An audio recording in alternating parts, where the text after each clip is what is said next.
RadioWishes.com is the website to go to right now. You can also call at 1-877-272-9474 to donate to Make-A-Wish's Wish-A-Thon presented by Kessler's Diamonds here today on The Game. I'm Billy Schmidt. Armin Sarian's here. John Kuhn, as always, here. It's 9 to noon. And welcoming in a nooner. And our next guest here on the program, Logan Knightman, is hanging out with us here today, courtesy of Make-A-Wish. And a nooner walks on in, ready to hang on out. Legit. I'm not talking about like a casual, this is not a casual right here. Nooner. This is a P1 right here. He knew everything about our show, and we love that you love it, man. Love it. Yeah. Now, Mom wasn't too happy that you don't let her listen to any Christmas music during the 9 to noon hours. It's always 9 to noon. But we appreciate it even more.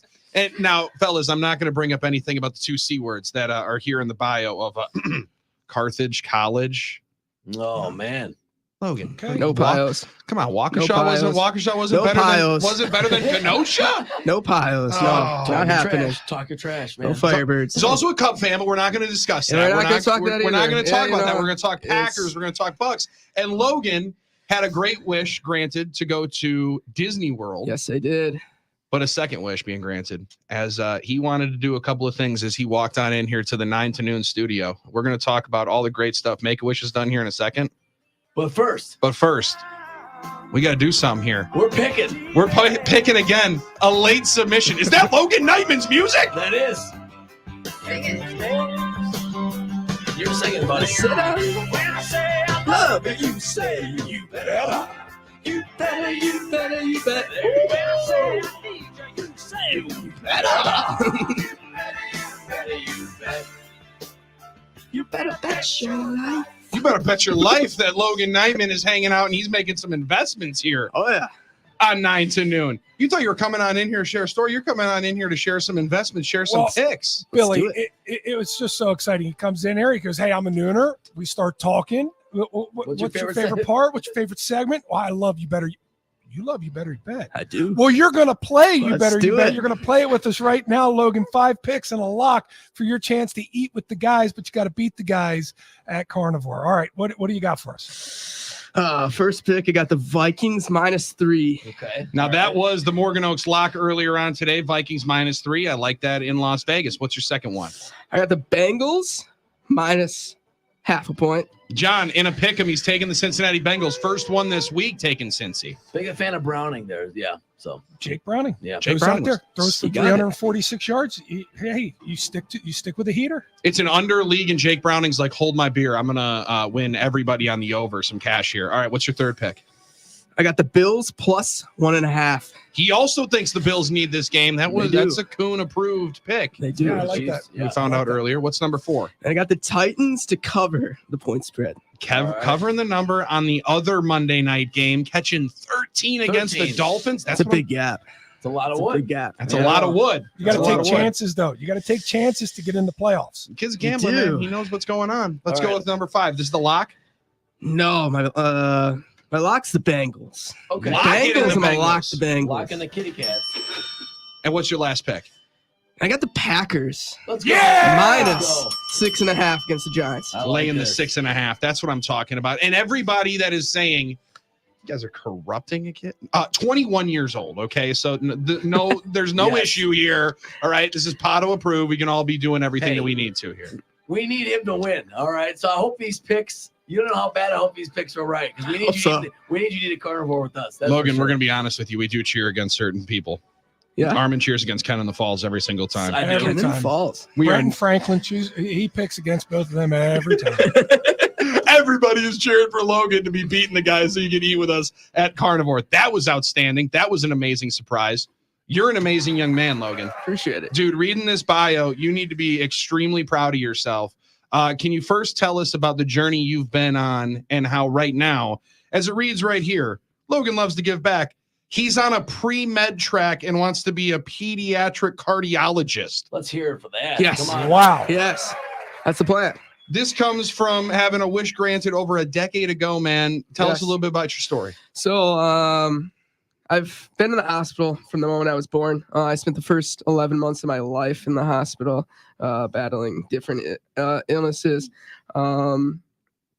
I've had reconstructive airway surgery to buy me out of a trach So I had to go every 6 weeks for a few years for reconstructive airway surgery to get me out of having a trachea. But then back in December of 2009, this is when my wish happened. I went in for a routine sleep study and found out that I have three different brain abnormalities, different funguses growing in my lungs, and I needed immediate brain surgery. So that following April, I went in for my surgery. My diagnosis was actually 14 years ago yesterday. Wow.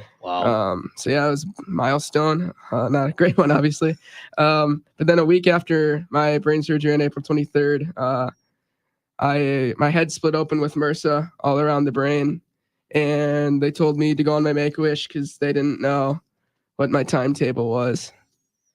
So then, yeah, pretty soon thereafter, the Make-A-Wish folks came to my house, and I wished to go to Disney World.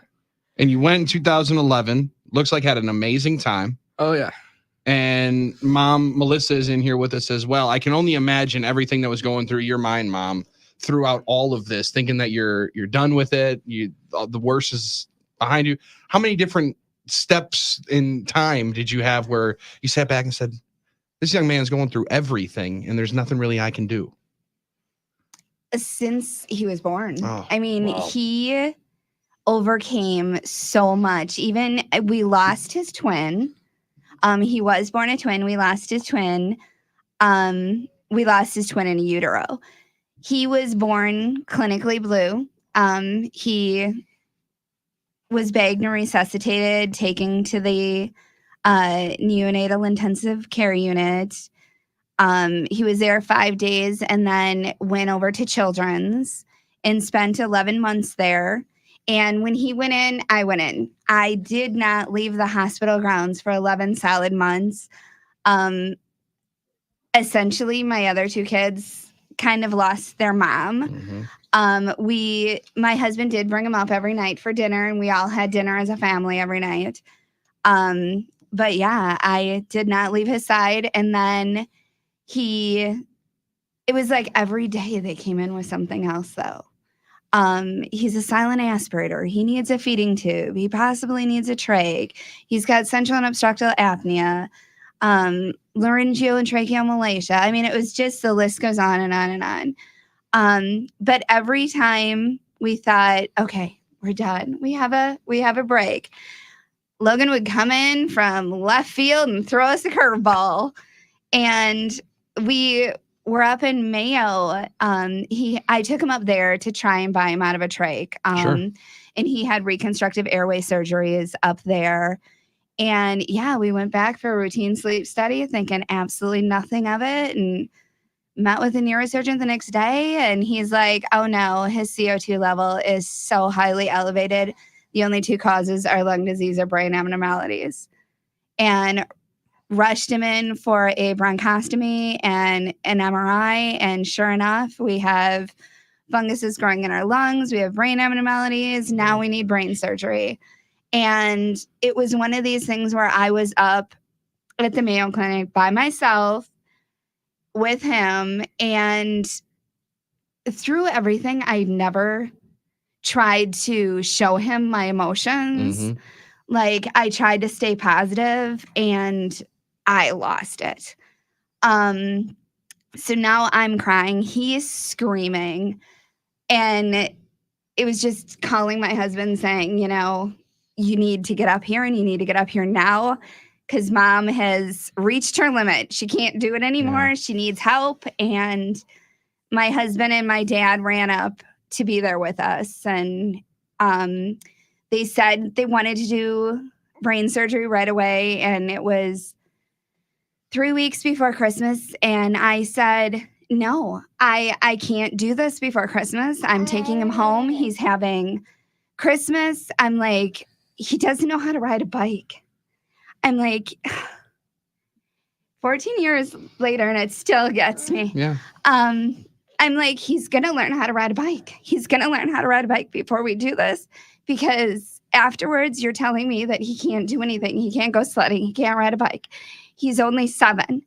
So we went home, and my husband and I shoveled the streets, and lo and behold, we taught him how to ride a bike. We went down the biggest hills we could find sledding, and we let him be a kid until April. And then he went in for his brain surgery, which was 8.5 of the longest hours of my life. And we thought everything was fine, only to bring him home, and his head split open, and he had MRSA all around the brain.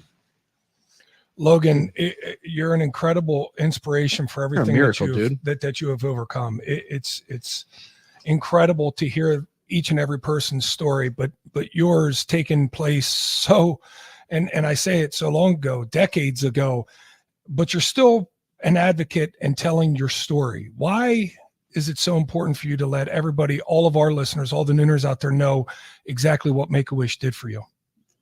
I think it's important because, I mean, I've always said it, like, yeah, I mean, I have it bad, but somebody always has it worse. So if we can give back to this organization that, honestly, it brought my family back together. Like, my mom was in the hospital with me all the time. Yeah. My brothers, I have 3 brothers, they lost their mom. She never left the hospital. So for Make-A-Wish to not only give me a week to just be a kid again, they let my family come back together where we didn't have to worry about any procedures or any medications, anything like that. We were just us. And it really just gave me the hope, strength, and joy to keep pushing. And you just continue to work with Give Kids the World, Make-A-Wish, whenever you have the opportunity for it. Man, you are an incredible dude. I got tears in my eyes as I'm talking to you right now. No doubt, yeah. But Mom, I just can't stress this enough. You have to just be so remarkably proud of this young man. Oh, absolutely. Absolutely. Oh, sorry, fellas. It's all right. I made it 3 hours and finally didn't. And it was a Carthage guy to do it to me too. Come on. Sorry. Goodness gracious. Logan You're a Knight. dad now. It hits harder. Oh man. Yeah, no kidding. Dude, you are an amazing man. And Mom said she's buying the next coffee date. Oh, yeah, yeah. I bought this morning.